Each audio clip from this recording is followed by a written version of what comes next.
Cause I'm the tax man. Yeah, I'm the tax man. Get it? The song? Very funny. You left an impressive trail of blood bringing us our friend. Well done. Thanks. But I don't get paid in compliments.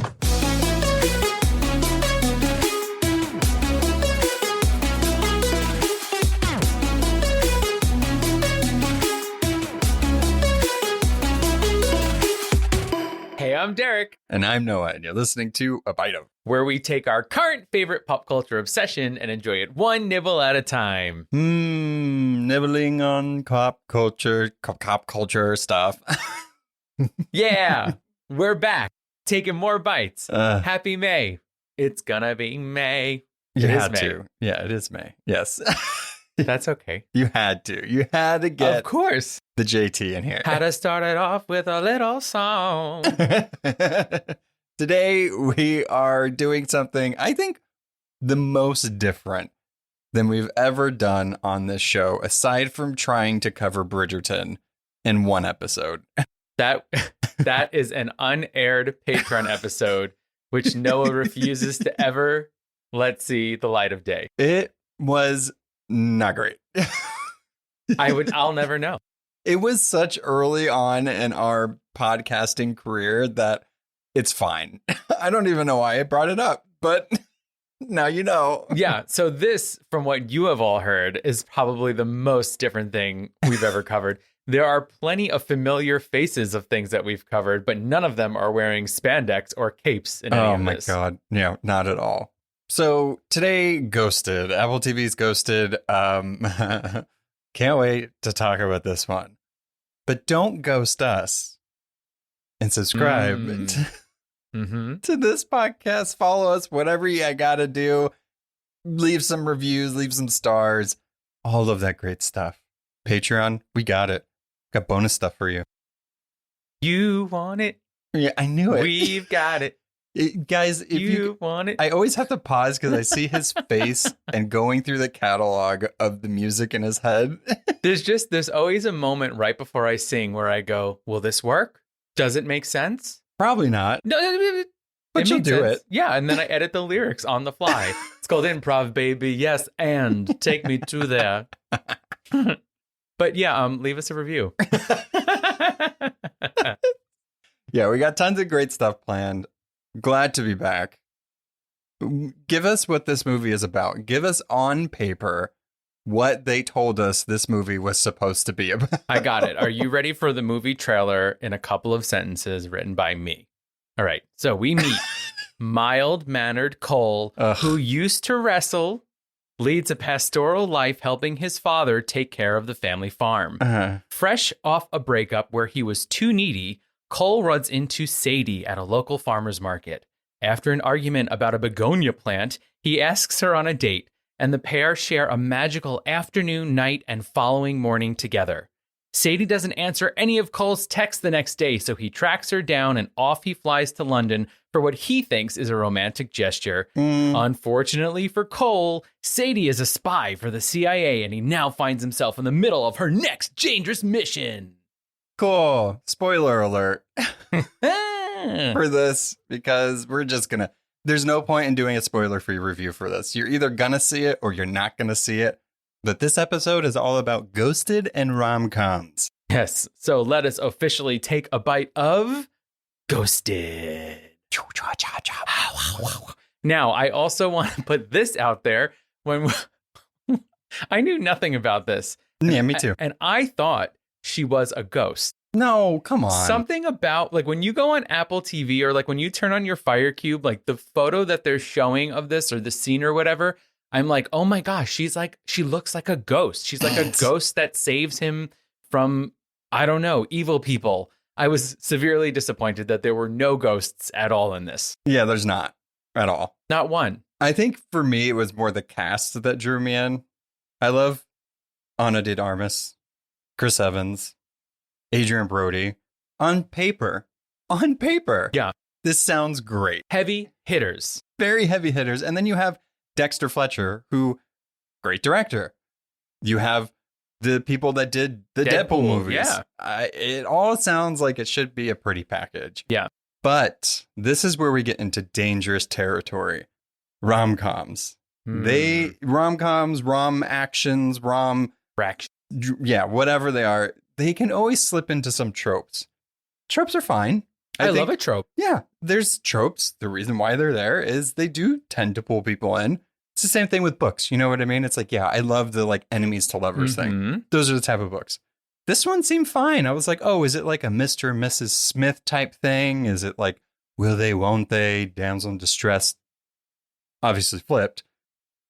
I just like finishing this movie. The more I thought about it, the more I was confused on why. Why was it made? Yeah. Why? Like, it just felt kind of, I don't know, contrived. Like, it was just, it is what it is. You know, and the thing is like, okay, so maybe it wasn't the most original plot. And that's fine, right? I'm here for the repeat. I'm here for, you know, the cool guy makes over the geeky girl and they turn out to fall in love. I'm here for all that stuff. Yeah. You know, this trope in particular is sort of like the hidden life. Oh my gosh, hilarity ensues. But there was something about it that didn't feel genuine at all. You know, I feel like it goes back to when they first met. So the farmer's market. And, you know, I had to have Derek rewind this because I could not get over it. Before we meet them together, she's having a conversation with her therapist in the car on her way home to the farmer's market. Traveling on the outskirts of Washington, D.C. Yes, on the outskirts. Yeah. I'll get to this D.C. in a minute. But she says, you know, the therapist is like, maybe get a houseplant. And her response is, I'll probably eat it. Not, I'll probably kill it. And yes, the next line is there's nothing in her fridge, so that's why she'd eat a houseplant. But to me, that's when I knew the dialogue was going to be wild in this movie, because that's just not a normal response. Yeah, and it was like bizarrely delivered. Yeah. And so that for me, I was kind of like, okay, we're doing jokes. All right, I'm not laughing, but we're doing jokes. What I didn't like was the next scene. So when we first meet Cole, so we go to the farmer's market, we meet Cole. Cole apparently is just, he forgets everything. Whoa, he's always misplacing stuff. And so, oh, by the way, I don't know what he sells at the farmer's market. Honey. Is it? Things. Exactly. Because you would think honey, right? But there's no honey to be seen, but there's plenty of plants. But the tote bags he give away, which are like $30 tote bags that he gives away with every purchase, have bees on them. Yeah. Although I guess they're, I don't know. Whatever. But anyway, that's not the point. He's a farmer. He does farm at the market, things. Yes. I guess there is that scene with him and his dad by the hives. I just remembered it. But anyway, so he can't find the cash box to give someone change. And, where is it? So he picks up his phone. He has an app because he has tiles on all of his belongings. And he locates the cash box to directly next to him. Well, that wouldn't have happened because it's just like a proximity. That's what I'm saying. He's like, oh, there it is. I'm like, no. It said underneath the tote bags to your right. Exactly. Yep, that's exactly what it said. I'm like, no.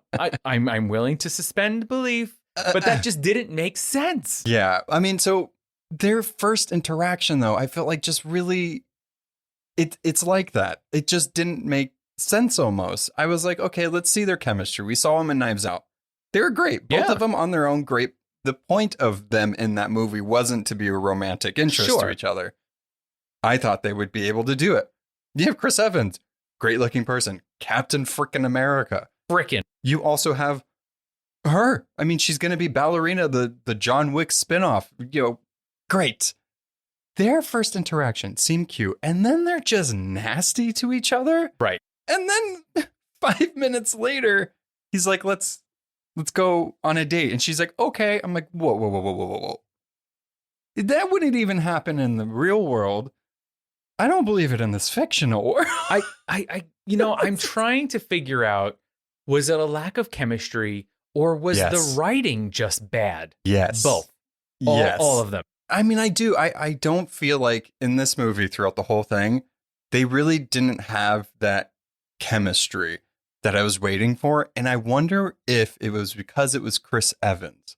He's supposed to be this guy that like got out of a relationship and was too needy. And then like he's down on his luck. He's like a dork.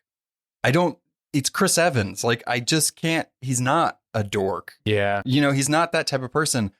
I was trying to think who would have been better. Mm-hmm. Parks and Rec era Chris Pratt. Sure. Not now, but like that type of person. Like Right. just kind of very normal, kind of jokey, but also awkward and dorky. Chris Evans does not scream that. And you know what it is on like this character as it's written, right, is supposed to be this person that never followed their dreams, only took the safe route, but just happens to look like a supermodel and be super built.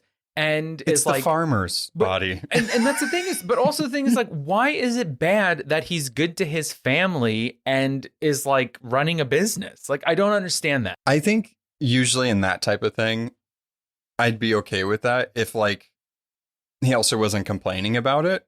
You know what I mean? Or if it didn't come up enough. He's like, oh, I just didn't get to travel the world because I was with my family.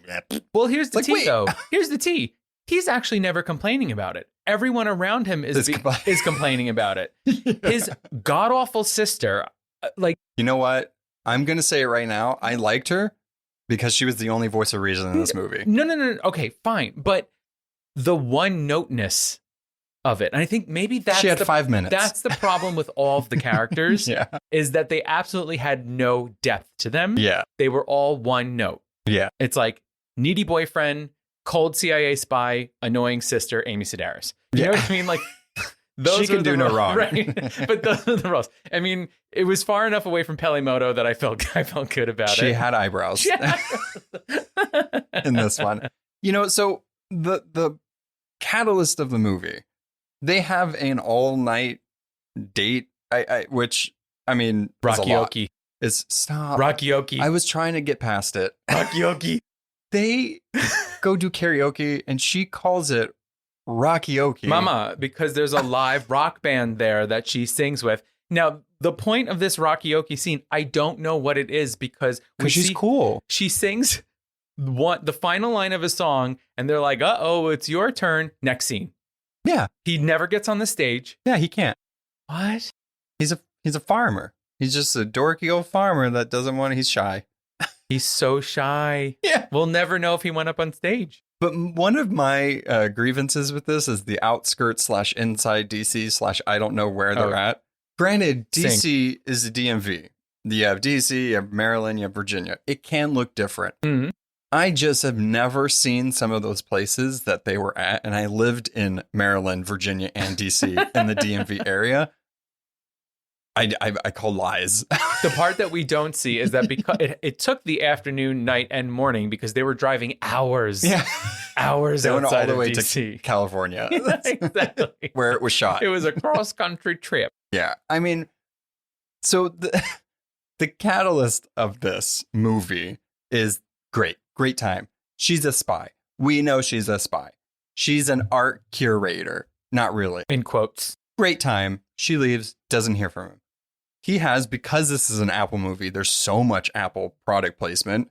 The tiles being one of the plot devices in this movie. Mm. Okay. This movie could have been solved and less creepy with like one change. Tell me. You know how the conceit of this movie is the, oh my God, what, Aztec, the biological weapon? Yes. That she's trying to get, whatever. There's thumb drives with the strain of the sequence to open it, right? Mm-hmm. She could have had the thumb drive. Let's say, like, because he's a farmer, he's the reason why they figure out what the strain is. But she has the thumb drive, right? She accidentally leaves it with him, and somehow the enemies track it down or whatever. And that's how he gets into it. No. They don't do it. Because the movie's called Ghosted, she had to ghost him because she's working. She's a working gal. And he tracks her with the tile because it's on his inhaler. It's creepy. Yeah. I don't like his behavior in this movie at all. You know, that is a red flag. Now that I'm thinking about it, I think I painted him like a little more innocent than he really is. the tracking her down, the flying across the world, sending 11 texts. It doesn't matter if 3 of those were emojis. No, and I mean, when they show the screen of the phone, it looks like a lot more than 11. And if it's like 2 paragraphs and a text, you have to count like 3 texts within that one. Multiple paragraphs. It's a lot. Man. It's a lot. It's a lot. So maybe he is sort of needy, not sort of totally needy, Yeah. but then he also took the picture of her while she was sleeping. Well, I think that was my part in this movie where I was like, you can't really defend that behavior. It's one thing if like she was conscious and knew that was being taken. She wasn't. And you still saved it. Yeah. Also, red flag, he didn't have a password on his phone, so anybody can just see these intimate wanted pictures. People to see a real creepy teepee. Although they were using like the gallery feature, like they were Doesn't matter. On this day that might just show up, but it had to be locked. Yeah, if it's unlocked, it will show it. Also, look, I don't want to get too down into the details, but like, why couldn't he have just bought himself a ticket? Why did he have to have a leftover voucher? Because he never was able to travel. Mama. Because he went back to his family blah. We're talking about a voucher from 20 years ago. You're telling me that's still good? Bullshit. The airlines are like, sorry, COVID happened. You're screwed. Yeah, during COVID, they were like, oh yeah, you can reschedule your flights. The second that stuff started opening up, they were like, no. And you can use it at half the value. Duh. That's too real, guys. I can't. Forget it. Cancel this movie. So like, I mean, that's why the action was fine. It's very like A, B, C line through. The action wasn't like anything spectacular. Some of the scenes could have been better. There was a lot of green screen effects that I thought were silly, like them sliding down the side when they're in Pakistan. I kept thinking about that. It was weird. Like it just, I didn't understand why they needed to do that. Like literally just slide down a hill and dust will magically happen. You don't need to computerize it. But it almost could have worked, but it's the lack of the chemistry, the weird motivations behind the movie, and then his creepy behavior, which is all he defends it. He's constantly defensive of it and then gets mad at her because she lied about her profession. Well, yeah, this is the thing, though. Okay. Rom-com, romance comedy. Yeah. With action. That's fine. Where was the romance? Well, they were just fighting the entire time. Yeah. That's romance? Yeah. Constant fighting? I think it goes into that trope, right? It's like the will they, won't they, the enemies to lovers. Mama, I wasn't asking will they or won't they. I was saying when they. You know what I'm saying? All right, we know. Get it. Get to it. Yeah, it's weird. Like, I don't know if this whole movie was like a weird favor that needed to just like be done, but like Apple is killing it with the TV shows, right? Movies, the distributed movies, like movies they distribute for other studios have been good, but the ones like with them are just kind of. And, I went into this being like, I'm going to love this. Right. It has people I like. It has romance and comedy. It has action. It's going to be hilarious and so entertaining. And I just found myself rolling my eyes a lot, which I didn't appreciate. Yeah. I wouldn't say don't watch this, right? I think it is what it is. It's not the worst movie I've ever seen. It's just not that great. Right, totally. Like with the cast and the crew, you would expect something that's just a little, maybe more original, maybe something that's not as problematic, maybe something a little more funnier. And it just kind of wasn't. Like, yeah, she was great as a spy. I'm like, yes, I can't wait for her to be in Ballerina. I can't wait to see more of her. But like, Ana de Armas is like kind of hitting or missing on some of the roles after Knives Out. It's almost like you don't have to be the lead if it's not that great. You know what I mean? Well, I guess sometimes you just do something because it might be easy. Maybe you do get to go to London. You get a free trip. She got a voucher. Yeah, for sure. You know who was supposed to be in her place? No, who? Scarlett Johansson. ScarJo. Oh, it would have been a cinematic universe moment. It would have been literally almost all Marvel characters in this movie playing. One of the things I do think that they missed out on is like, yes, he's a superhero. Yes, he's an action star. We know this. But like, It could have been more fun if they did more stuff of him being a little more clueless and her having to protect him. Like you kind of mentioned it before, like the damsel in distress thing, but vice versa. Like, let's have more of that. Let's have more of her being in charge. Automatically, he knew how to, like the second he slid down that hill, he was an action star. He was also a spy. It was the rock he swallowed. That's right. Yeah, it was magic. One of the funniest parts of the movie is when he was running with his rolly luggage. That was hilarious. And it blew up. That was fantastic. He still had the handle. Yeah, that was great. That was funny. Yeah, it is a little inconsistent. And I don't know if it's because we would all forgive it because it's Captain America. And we're like, he knows how to fight. Like, this is ridiculous. But they really didn't try to make him seem that way. No. Because he saved her quite a few times, especially in the plane. The action sequences were fine. It's what I would expect. But like, if he only wrestled in high school, I took French in high school and college. Do you think I remember it? Bonjour. No. Fromage. So it was inconsistent with that. I wish she did play more of the role that typically a man would play. Yes. In something like this. And she did. Yeah, it just wasn't. But she had the counterpart. Yeah. The rotating restaurant at the end, it was completely like, oh, he's an agent now.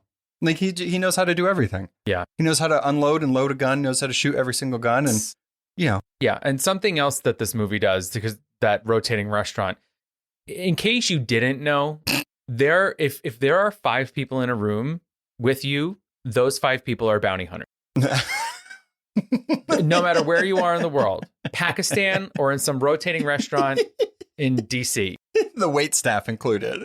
Literally gold vest, gown, tuxedo, bounty hunters. Oh, yeah. I mean, like, that the last one bothered me more than the one in Pakistan. Because it's like, okay, maybe that's like the bounty hunter market. That's where they hang out. Yeah, get groceries and stuff. Yeah. But like, the restaurant was far-fetched. That one, when they put the bounty out, I was like, okay. Also, the wait staff, where were you keeping that shotgun? I don't. Right under the tray. Just here's your martini and my shotgun. Pant leg the whole time. Oh yeah, he's packing heat.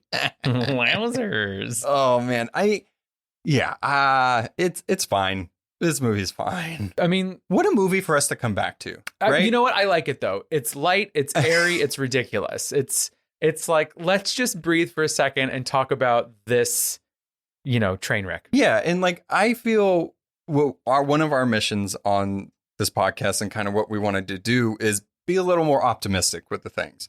Yeah, we might not like everything.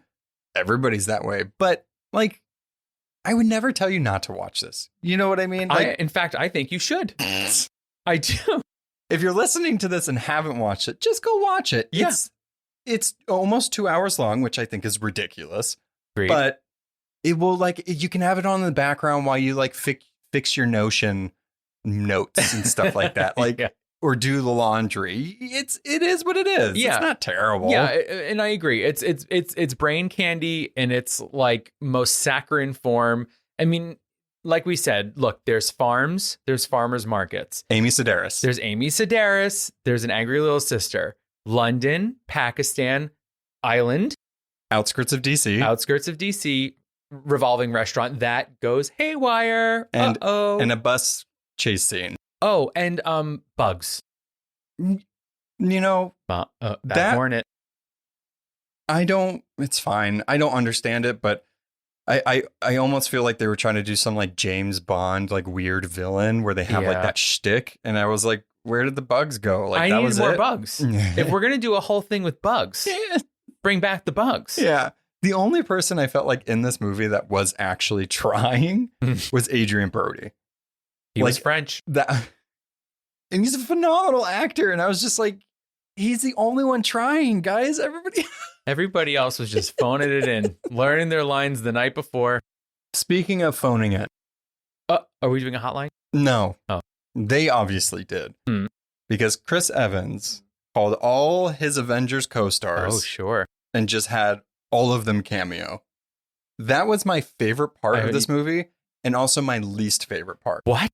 Because I love seeing them on the screen together. Anthony Mackie, check. Sebastian Stan, check.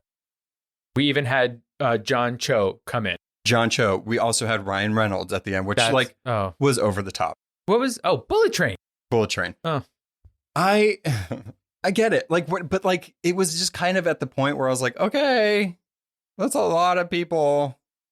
We get it. They all know each other. Like, If they weren't, like, they should have just been wearing their suits. Like, we get it. Yeah. Just coming in as Captain America. Exactly. Coming in as Bucky. Yeah, I wanted him to have a metal arm. He should have had 2 metal arms for this. Deadpool at the end. Like, But Wolverine Deadpool. yeah, oh no. Ugh. Ugh. No. Yeah, that was the best and worst part for me because it was like, it's a little like way over the top. I liked it because it was kind of like who's coming next. I thought that was fun. You just had to follow the trail of movies. Right. And like, who's he with in 2012? Got it. I thought that was funny because I mean, the thing is that throughout this 2-hour film, how many times did I actually laugh or go, oh, yeah, that's kind of cool. That's funny. Not a lot. That was the one time I think that we both were like, huh. You know who made me laugh? The person that also worked in the farmer's market that was like, I'm going to go get high. Like, I was like, oh, yeah. Oh, she's funny. The first 5 minutes. And of then the she was movie. never there again. That was sad. Yeah. I missed her. Darn the luck. Where is she? I hope don't Ghosted know. 2 happens and she's the main character. Yes. But it's all about plant theft. But she also has to be high the whole time. Yes. It's like a Harold and Kumar sort of situation. Yeah. Yeah. So we talked about tropes earlier. Mhm. I felt like this one tried to subvert some of those tropes, but didn't go far enough. You know, switching the roles of who's the damsel, who's not, didn't go far enough. Yeah. The whole dorky person and the way out of their league, it wasn't enough because it's Chris Evans. Like, Mhm. I don't think he could do anything wrong at this point because he's Captain America. Like, Mhm. he's just America's sweetheart at this point. He's America's ass. Try. That's a better one. Yeah. But so as far as rom-coms go, Mhm. what is your favorite trope? Like, what is something like, if it was a rom-com, this is the trope of it, you'd watch it? I kind of like a lot of them, but If you had to pick one. Okay, well, one of my favorite ones is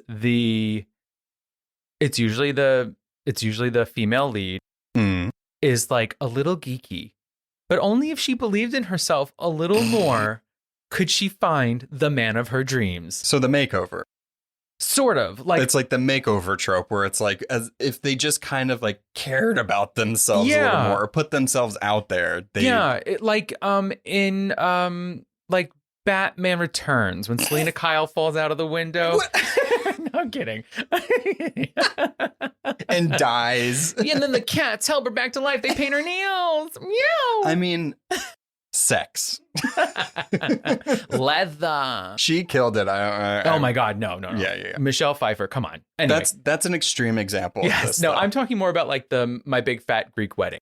Oh my, that's one of my favorite rom-coms. Right? It's Like, just so good. Because it's not like she completely makes over herself. She just like takes a shower and gets a job. She takes She, some like- computer classes. She puts her focus on things to better herself Yeah. that were always there. I do like that. And of course, it's like John Corbett, who's just like, ba-bum, ba-bum. Right. Everyone falls It's in the love with hair. him. The hair, when he doesn't have the hair, when he's when he's Aiden, when he's whatever that character's name is.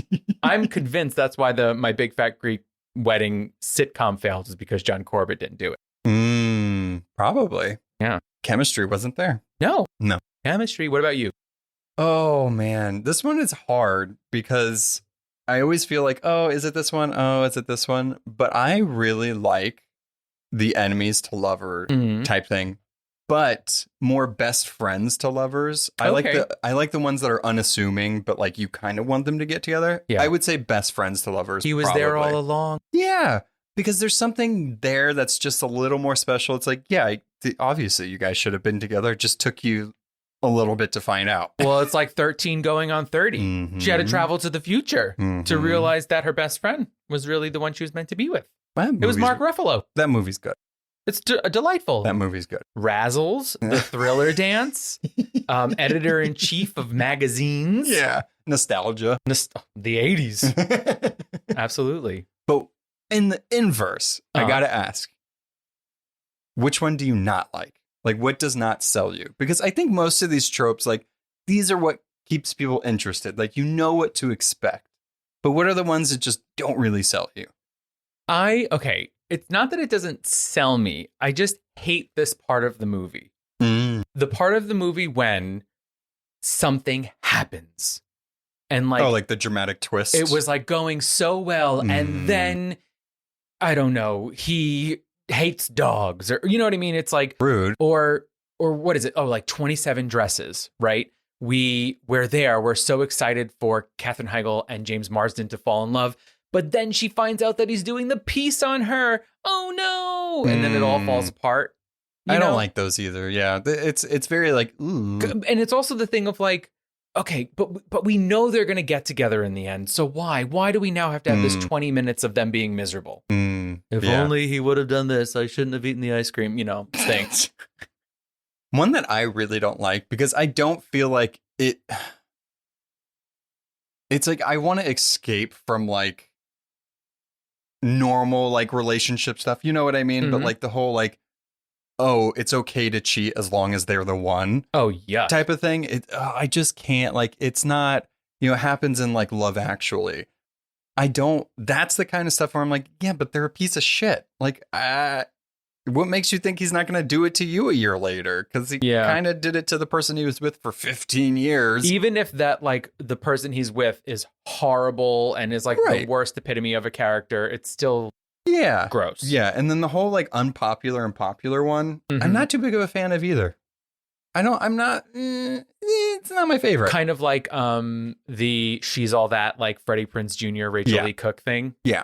And then, so when they used to play the trailer for that, right, they would always show the part where she'd go, am I a bet? Am I a freaking bet? But in the movie, she drops the F-bomb. Yeah. Me, I clutched my little 13-year-old pearls. I said, oh, is this PG-13? What? Mom, I can't let them know I saw this. Terrible. I think one of our mutually favorite rom-coms is probably The Holiday. I was going to bring that up. If you guys, I wanted to make sure we brought it up because I knew you would want to bring it up. I love that movie. If you guys haven't seen it, it doubles as a Christmas movie, but also as like, you can watch it whenever. Fantastic cast, a story that you don't quite expect. And it's just nice. I love those anthology rom-com-y type things where there's different stories kind of happening. Yeah. And they either converge or they don't. So like, that's what I liked about Love Actually. But like most of the stuff in Love Actually, I don't like. Jack Black in a romantic comedy role is what the world needed. He is so good. He's still his normal Jack Black self. Yes. But not like Tenacious D. No. He's charming. I think the Kate Winslet character's name is... No. Mary?